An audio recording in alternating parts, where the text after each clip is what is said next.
Assalamualaikum warahmatullahi wabarakatuh. Salam sejahtera buat kita semua.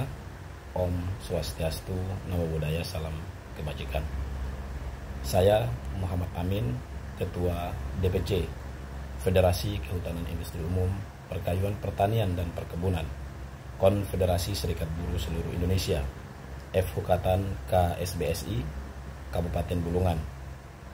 Dengan ini bersama elemen masyarakat lainnya menghimbau agar kita dapat mendukung dan mensukseskan pelaksanaan pemilu serentak tahun 2024 yang aman, damai, dan kondusif, serta bebas dari berita-berita hoak, provokatif di Provinsi Kalimantan Utara.